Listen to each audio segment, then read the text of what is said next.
A CIA investigation has not found evidence that a foreign country was responsible for mysterious ailments suffered by hundreds of U.S. diplomats and intelligence officials in multiple countries in recent years. Most of the illnesses appear related to previously undiagnosed medical conditions or stress, according to an interim report by the spy agency.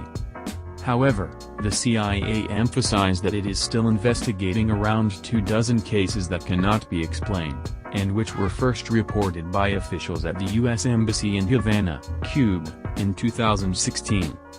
"Some of our toughest cases remain unresolved," said a CIA official who spoke on condition of anonymity. "We have so far not found evidence of state actor involvement in any incident." The official added that the CIA has not ruled out the actions of a foreign actor.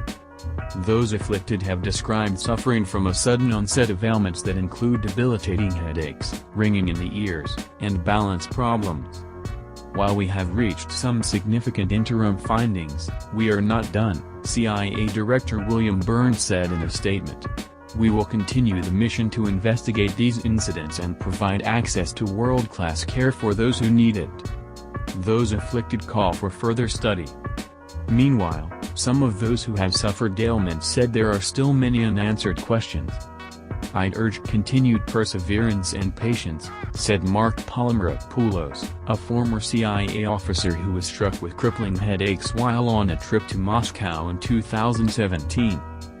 "These are colleagues of mine, who I know suffered permanent injuries," said Palmropoulos, who retired because of constant migraines. Senator Mark Warner, the Virginia Democrat who heads the Senate Intelligence Committee, said, "There is no question that members of the intelligence workforce have suffered from conditions requiring a medical response." He said the committee will continue pressing for answers on a bipartisan basis. The group Advocacy for Victims of Havana Syndrome said in a statement that the CIA report must not be the final word on the matter. The CIA's newly issued report may be labeled interim and it may leave open the door for some alternative explanation in some cases, but to scores of dedicated public servants, their families, and their colleagues, it has a ring of finality and repudiation, the statement said. Some of those afflicted said that they felt that not enough was being done to help them during the Trump administration. Many were encouraged by efforts the past year by the Biden administration, which has ramped up efforts to find out what was causing the ailments. Starting in 2016, a few dozen cases were reported by U.S. officials, mostly in Cuba and China. But as the issue received more attention, and remained unexplained, the U.S. government encouraged workers to come forward if they were suffering symptoms. Over the past couple of years, the number of reported cases has increased dramatically. The CIA and other government agencies have never provided specific figures, but some reports now put the number at up to 1,000. Causes found in most, but not all cases. The CIA found that most of the symptoms could be attributed to ailments that had not been previously diagnosed. Some may be linked to stress or environmental factors, the report found. But there are still unresolved cases. "We've narrowed the cases down to a subset that remain unexplained," the CIA official said.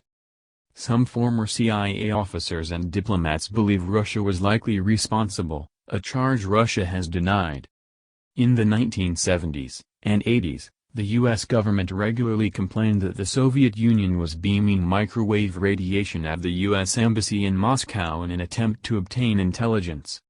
Microwave radiation has been suspected in the recent cases. The National Academies of Sciences, in a December 2020 report commissioned by the State Department, found that microwave radiation was the most plausible cause of the illnesses, but cautioned that it could not reach a definitive conclusion. President Biden signed a law last year that compensates victims of Havana syndrome, and calls for a payment plan to be established by April. The CIA report raises questions about who might now qualify for a payment.